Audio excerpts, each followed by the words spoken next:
friends, this is Julie and welcome to my craft desk. Okay, I have a little quickie haul to share with you guys today. A quick thrift haul. I'm in between projects and I want to get my desk cleared off. Are you guys like that? Once I finish up a big project, I want to clear the decks, set everything up, and that includes getting hauls done.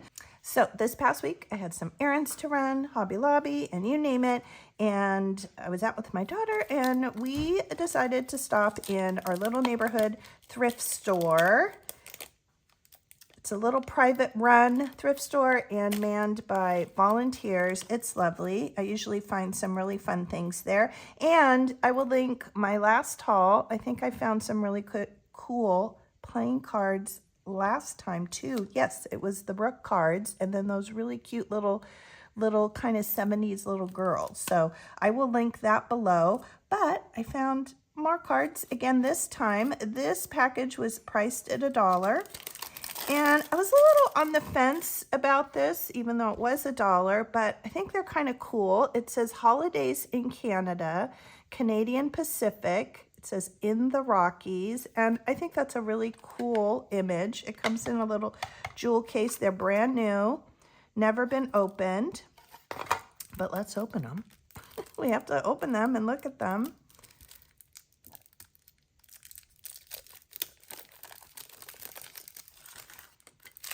And probably by the time you guys see this video, I will have already done my sorting and organizing of my vintage playing cards. That's what we're doing this Thursday on Vintage Craft and Chat. I'm doing micro organizing in the month of August, so that will be fun, and these will definitely be part of it. So obviously all the same print on the back side, and let's see what the face looks like. I love, oh, that's cool. It says Concepts in Toronto, made in Belgium. How cool is that?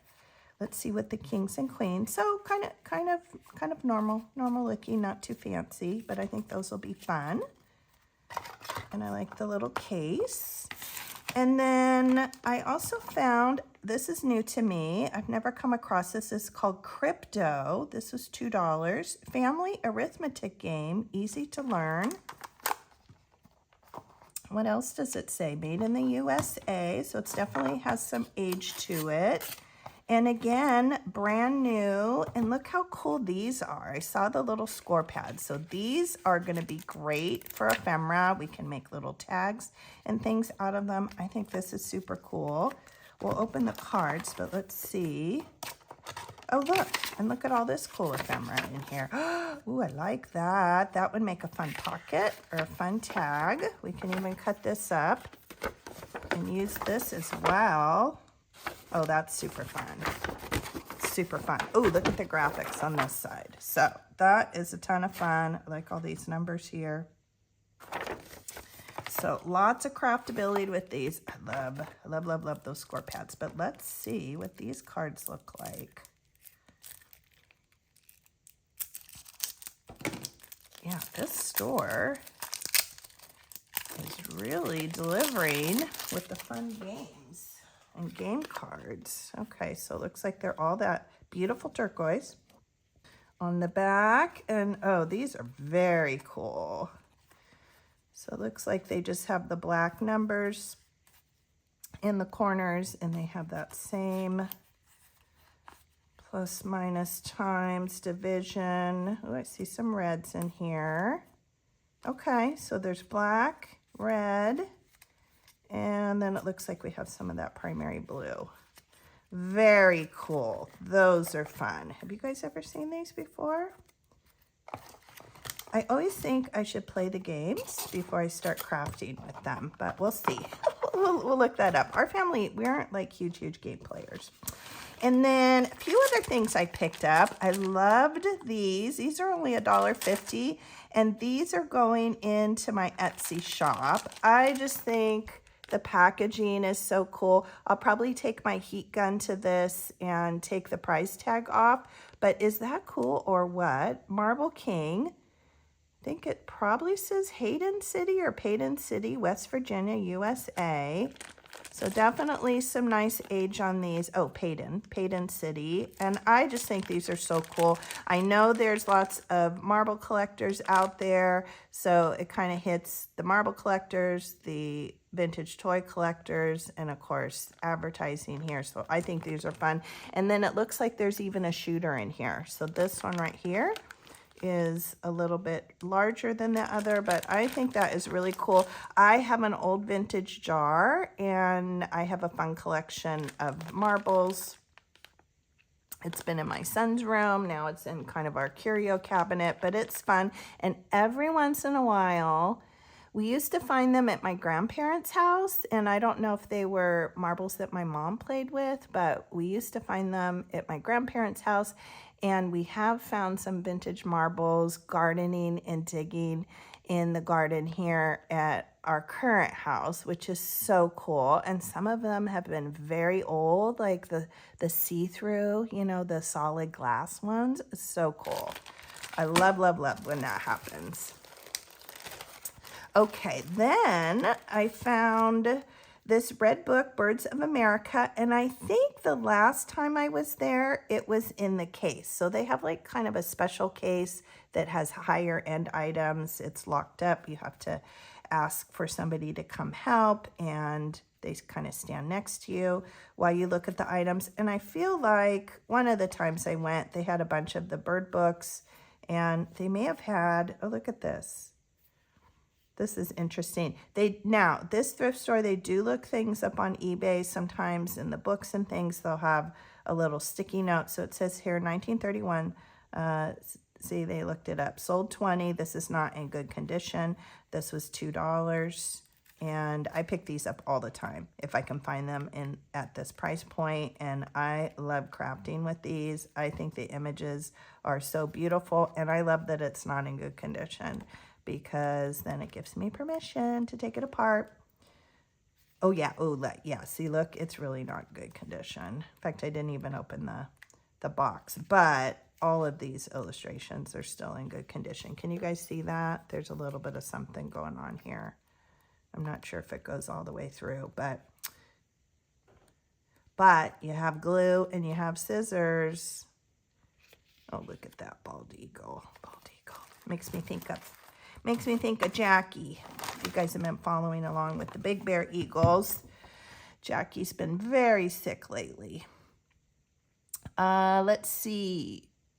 So this I found, they had a whole kind of Ziploc bag with a bunch of these U.S. Department of Agriculture. This one says growing annual flowering plants. They were each marked 50 cents. I guess it's $19.29. And I just grabbed this one. I liked because it was flowers. And I think this will be fun in a flower journal. I like the text, and there's some really cool images in here. Black and white photographs. I think this will just be fun. Just different ephemera. You know, I have a lot of books, flower guide books and whatnot, but this just adds a little bit of interest, I think, to a journal. We can make tags with it. We could even, oh, it looks like, yeah. So it looks like the signatures are in with a staple. So I can just remove the staple, and I could actually use the signatures just like this. We can add some washi tape or a little strip of paper. So that's pretty cool, but we could also fold them and run them this way. So I think that was a good find. And speaking of flowers, this was an awesome find. I pick these up every time I see these as well, because I go through them quickly, and $1 is a great price. If you guys don't know about these are Peterson field guides. So there are some older books that you can find from time to time. They have a beautiful turquoise linen cover on them, and then these are a little bit more modern. I don't cut up the turquoise ones. I have a small collection of those. But these newer copyright ones, this says copyright 1976, these kind of softback ones, yeah, I love to take these apart all day long. So they have the black and white imaging, which are fine. You can come in and color these with colored pencil or watercolor. You can add color to them, but I think they're beautiful just the way they are. And then in the back, they have all these color flowers too. Well, I guess by section. So there's some black and white and then some color. But aren't those beautiful? They're beautiful to fussy cut. And I like these books too because the image is just on one side, so you don't have to pick and choose when they're double-sided. You have to say, okay, where's the prettiest flower? So these are fun. I pick those up all the time. And then these, I thought these were very cool. I love to display things in our home, in the craft room, and when I see unusual things like this, they just really grab my attention. So they have them marked paper holder $1. I bought all 3. They only had 3, and these have a little bit of age to them, but I just think, look how cool these are. So they're like a tin, kind of look like maybe something that may have come from Pier 1 Imports or somewhere like that, but I just think they're so cool to hold a vintage postcard, maybe a handmade tag, some kind of vintage ephemera. Aren't those cute? I think these are all kinds of cute. So definitely I'll be keeping one. Maybe I'll put the other 2 in my Etsy shop. I'm not quite sure, or maybe those will come to a supply sale, but I think they're a ton of fun. And that is it, my friends. This is all I picked up. It was, I think, a very fruitful visit, but a small little haul. So I hope you enjoyed that. If you enjoy hauls like this for junk journal supplies, vintage, home goods, that kind of thing, I hope you'll consider subscribing and following along with my day trip adventures. I thank you for watching, and I will see you in the next video. Bye, friends.